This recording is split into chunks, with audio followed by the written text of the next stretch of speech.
God made just one more person just for you. But these days, every 2 years, he keeps making one more person just for you. If two happy people meet, then there can be something wonderful happening between them. If you just become love, not love somebody, then you will know the nature of love.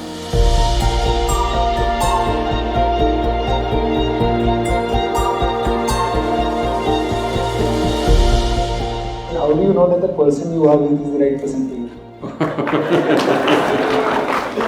Oh, popular, huh? It once happened.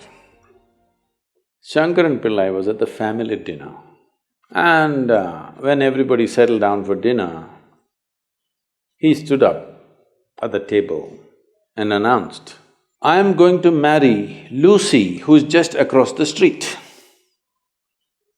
I hope that's not the name. No. Then the father said, "What? You going to marry Lucy? She has nothing. She's like a tramp. You're going to marry that Lucy?"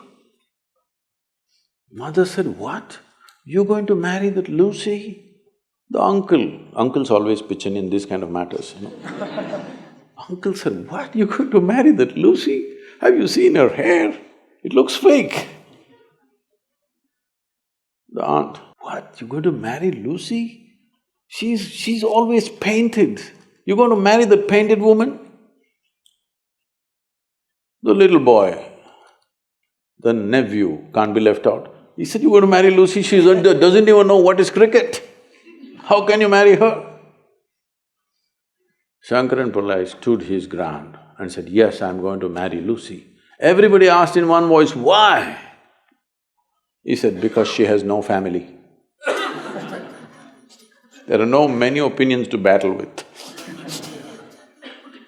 So, who is the right person?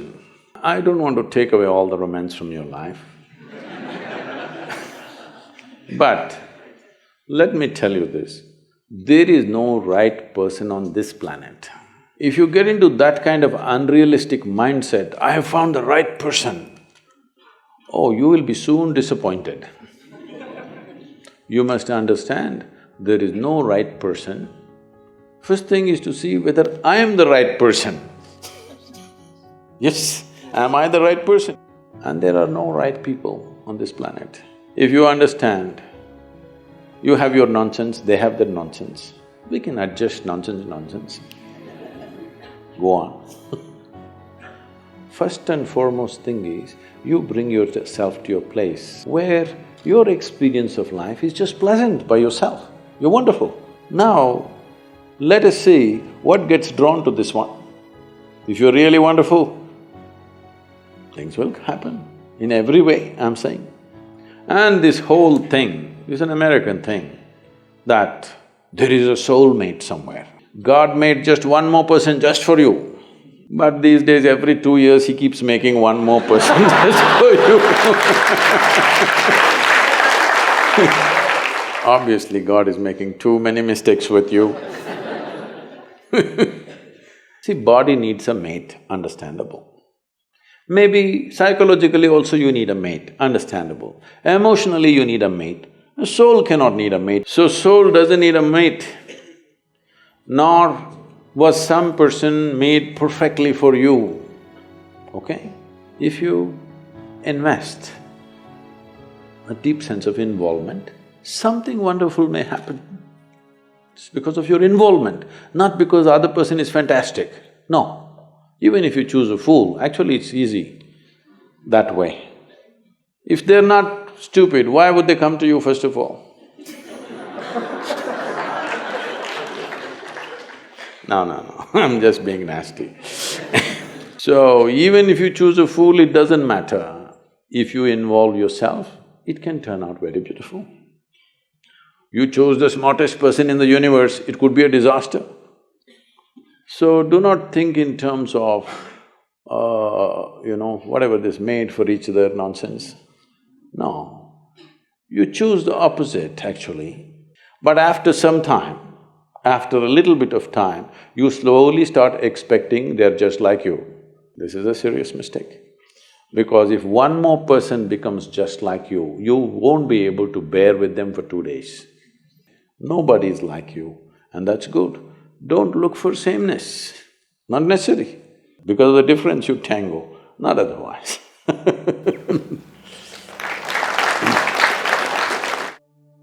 Our mothers have set amazing benchmark. The moment you say mothers, Yeah. they're giving a sound ambience of babies crying. Oh, okay. Perfect. That's the halo effect, I think. Yeah. So they've set quite a big benchmark of being an ideal wife. However, I, or girls of my generation, feel that we cannot be as good as wife our mothers have been. So should I feel that I am falling short in my personal life, or should I feel that I'm not giving enough justice to my marriage once I'm married? How should I feel about this? You know, our center in the United States is in Tennessee. Tennessee is a little one kind of state, okay. Mary Makowski, that's not Romanian, right? No. Mary Makowski got married. And after their honeymoon, they came home and she threatened him that she's going to make a dinner all by herself. I'm sorry, she said she'll make dinner for the new husband. And husband came home from work and she served the dinner and he put it in his mouth and slowly he was chewing on it and went into profound thought. Then she was very excited about this dinner and she said, "There are only 2 things my mother taught me how to cook, the meatloaf and the apple pie." Then he looked at her and said, "Darling, which one is this?"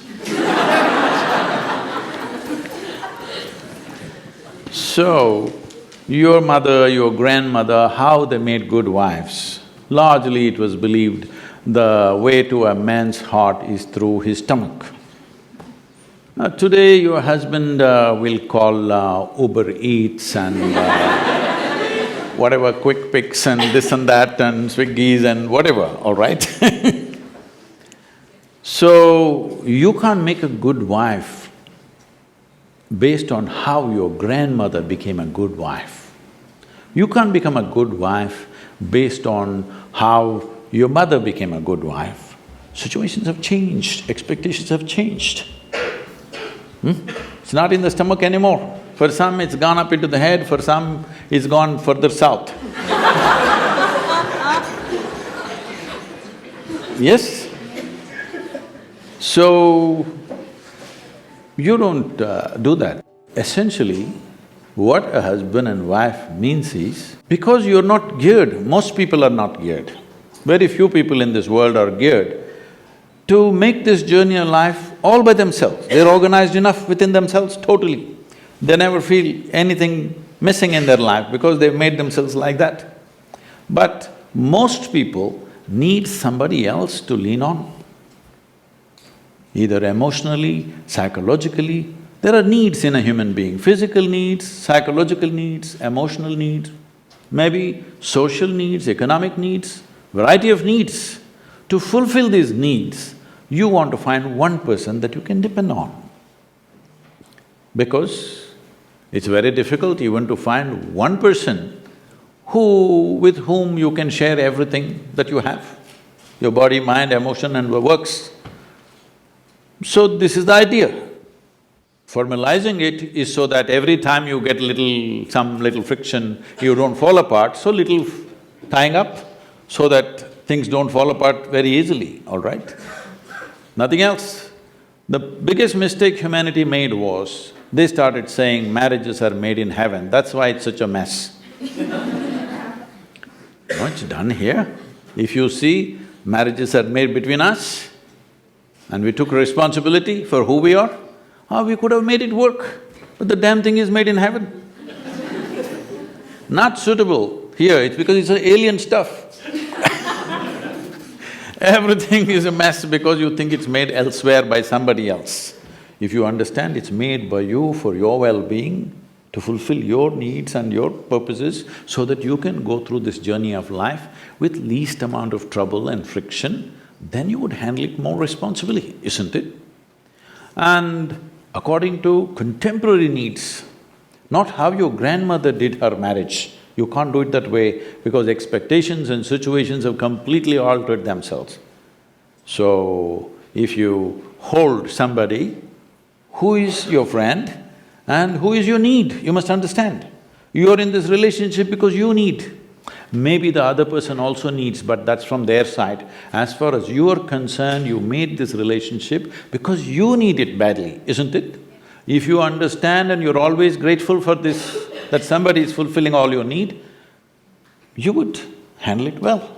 You wouldn't make a misery out of it. But now you think somebody else needs you, then you will make a mess out of it. You understand, you need it. Well, the other person also needs to understand he needs it. Now there is a cohesion. If you think, oh, you need me, so I'm going to exploit you, no. This is not about you squeezing happiness out of somebody or they squeezing happiness out of you. If two happy people meet, then there can be something wonderful happening between them. But you are a misery and you think somebody else should be the source of your happiness, well, it'll multiply. In this materialistic age, the real feeling of love is disappearing from our life. Most of the love we receive from others and express to others is superficial. How can we reinforce the real feeling of love in our own life and in others? Forget about others. If you learn to be loving by your own nature, not because of somebody else or something else. I know the question is coming from Facebook, there's an enormous possibility. You can even love those people who don't even exist. So I'm saying it's a tremendous possibility. So, if you just become love, not love somebody, then you will know the nature of love. If you love somebody, it's a fickle happening because no human being will happen 100% the way you want them. Every human being on this planet is going to disappoint you, believe me.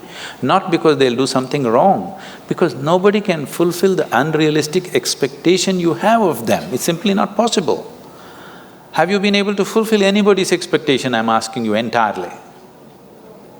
Partially, but never entirely, isn't it? Believe me, whoever comes, I want you to know, the ideal people whom you worship, when Krishna was there, his wives complained, all right? Love is not a relationship. A relationship is a different thing. Love is a certain sweetness of your emotion. Whether you look at a tree, or a dog, or a man, or a woman, or a child, or just at the sky, why can't you look at it lovingly? Because it's not about loving the sky, it's about the sweetness of your emotion. If your emotions are sweet, whatever you look at it in a certain way. Right now you have nasty emotions, whatever you look at it in a different way. So you have always associated love with somebody. No, this is not about somebody. Love is not something that you do, it is something that you can become. If you're willing, you can become love, you can make your emotion into a very sweet space. If you make your body very pleasant, it becomes pleasure. If you sit here, it can be great pleasure just sitting here and breathing. If your mind becomes pleasant, we say this is joy. If your emotions become pleasant, we say this is love. If your very life energies become pleasant, we say this is blissfulness, this is ecstasy. If your surroundings become pleasant, we call that success. Now you're calling your success with somebody as love, that's a mistake. You have a success story with somebody, you're calling that love. No, that is actually success, because that needs lots of management. But for you to be loving, there is no management. If you just make your emotions sweet, your emotions are sweet and it's beautiful to be like this. It's not about anybody. If somebody comes, we can share it. If nobody comes, you can sit here with your eyes closed and still be loving, what's the problem? It is not about somebody, it's not an action, it is not something that you do, it is something that you can become.